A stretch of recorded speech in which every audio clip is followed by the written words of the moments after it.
दमदार क्वालिटी नंदन की गारंटी।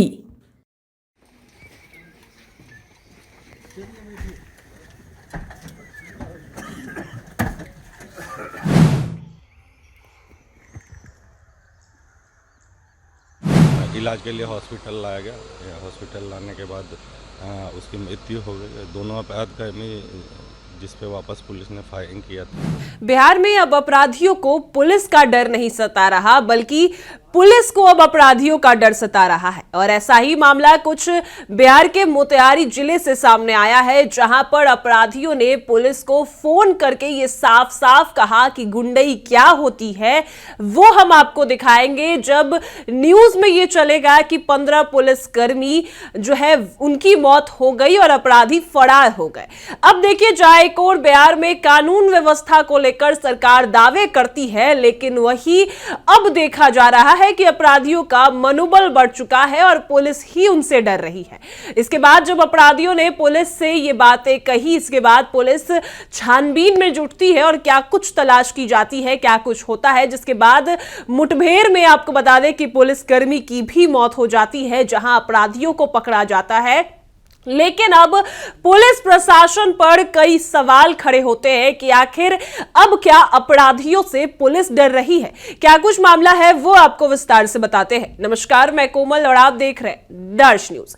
देखिए, बिहार में अपराध की सीमा अब चरम पर है, जहां एक और लगातार बिहार में अपराध बढ़ रहे हैं। तो ऐसे में अपराधियों ने अब पुलिस को चुनौती देनी शुरू कर दी है। साफ साफ ये बिहार के मोतिहारी जिले से सामने आई, जहां पर गुंडागर्दी की भी हद हो जाती है, जब अपराधी साफ तौर पर पुलिस को, एसएचओ को फोन करते हैं और ये कहते हैं कि अब आपके पुलिस की 15 से 20 पुलिस की मौत होगी और इसके बाद जो है अपराधी भी फरार हो जाएंगे और गुंडा क्या होती है वो हम आपको दिखाते हैं। इसके बाद पुलिस भी उनके नंबर्स को ट्रेस करती है और छानबीन करती है। आपको बता दें कि बिहार के मोतिहारी में कल देर रात 2:30 पर स्पेशल टास्क फोर्स और अपराधियों के बीच मुठभेड़ हुई, जिसमें एसटीएफ ने 2 बदमाशों को मार गिराया। वहीं एक जवान की भी मौत हो गई है। मुठभेड़ चकिया थाना क्षेत्र के रामडीहा गांव की हुई। वहीं मृतक जवान की पहचान श्रीराम यादव के रूप में हुई। तो मारे गए अपराधी कुंदन ठाकुर और प्रियांशु दुबे हैं। दोनों चकिया थाने इलाके के रहने वाले थे और दोनों पर आर्म्स एक्ट के तहत केस दर्ज थे। बताया जाता है कि कुंदन ठाकुर और प्रियांशु दुबे ने चकिया थाना के अतिरिक्त थाना अध्यक्ष को फोन कर धमकी दी। नेपाल के नंबर से फोन कर अपना नाम बताते हुए कहा कि ये क्या चल रहा है सर। न्यूज में देखे हैं कि पुलिस अपराधी के मुठभेड़ में एक बदमाश घायल है। पता है अगली न्यूज क्या होगी। ये साफ तौर पर अपराधी पुलिस से फोन पर बातचीत पर कहते नजर आते हैं कि अब अगली न्यूज जो है वो आएगी। अपराधी और पुलिस के बीच मुठभेड़ में 10 से 15 पुलिसकर्मियों की हुई मौत। अपराधी फरार, गुंडई क्या होती है आपको और पूरे शहर को दिखा देंगे। इसके बाद पुलिस टीम ने कॉल ट्रेस करना शुरू किया। पुलिस को जल्द ही फोन करने वालों की लोकेशन मिल गई। पुलिस की टीम और एसटीएफ लोकेशन पर पहुंची और बदमाशों को घेर लिया।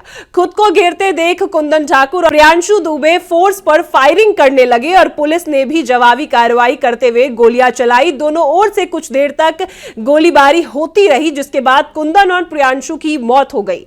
हालांकि उसके कुछ साथी फरार हो गए। एनकाउंटर के बाद डीआईजी से लेकर एसपी तक मौके पर पहुंचे और ताबड़तोड़ छापेमारी की जा रही है। पुलिस पूरे इलाके में सर्च ऑपरेशन भी चला रही है।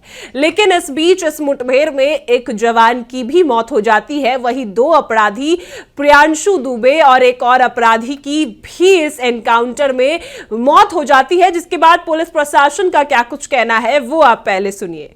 एक सूचना मिली थी कि कुछ अपराधकर्मी हथियार के साथ एक घर में छुपे हुए हैं। उसको लेकर के मोतिहारी पुलिस और एसटीएफ की संयुक्त टीम छापामारी करने गई थी। उसी में अपराधकर्मियों द्वारा फायरिंग किया गया, जिसमें एक जवान को गोली लगी और उसके बाद पुलिस द्वारा भी उसमें जवाबी फायरिंग की गई। फायरिंग में दो क्रिमिनल थे जिनके द्वारा हथियार से फायरिंग की जा रही थी, वो भी घायल हुए।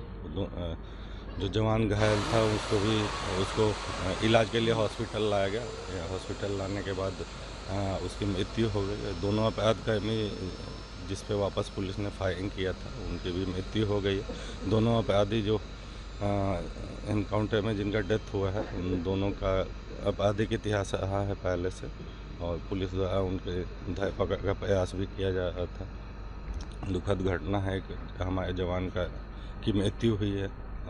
उसके लिए हम लोग सरकार का जो भी प्रावधान है उसके तहत मुआवजा, अन्य जो कंपनसेशन होता है उसके लिए हम लोग प्रयास कर रहे हैं कि जल्दी से जल्दी उनको मिल सके। घायल भी है, घायल और अन्य कोई हल्का फुल्का चोट लगा है, लेकिन ज़्यादा कोई गंभीर कोई घायल। अपराधी जो मरा है, अपराधी 2 अपराधी जिनकी मृत्यु हुई है, एक प्रियांशु दुबे है और एक कुंदन ठाकुर का।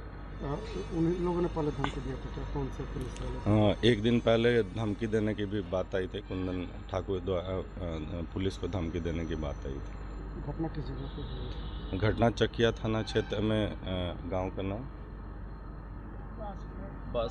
बांसघाट गांव।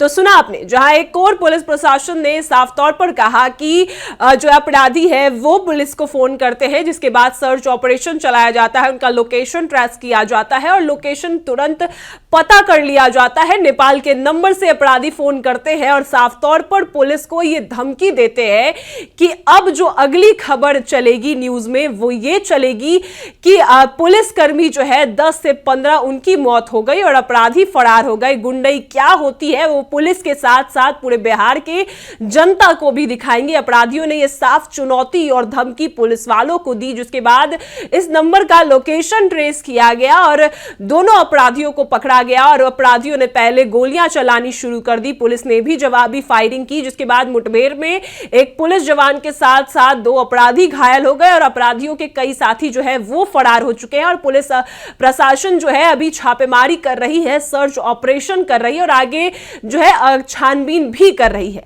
लेकिन ऐसे देखा जाए तो बिहार में कानून व्यवस्था का अब सब में डर खत्म हो चुका है, क्योंकि अब अपराधी खुलेआम कॉल करके एसएचओ, थाना अध्यक्ष को यह धमकी दे रहे हैं कि अब गुंडई होती क्या है वो दिखाएंगे।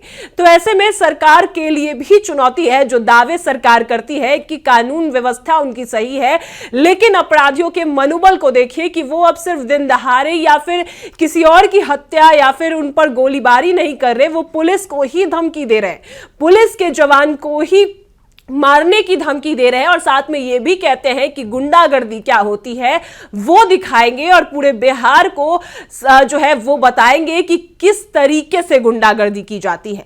तो पुलिस आखिरकार क्या करेगी इस मामले में, जहां एक जवान की भी मौत हो चुकी है, 2 अपराधियों की भी मौत हो चुकी है, लेकिन कुछ साथी उनके फरार है।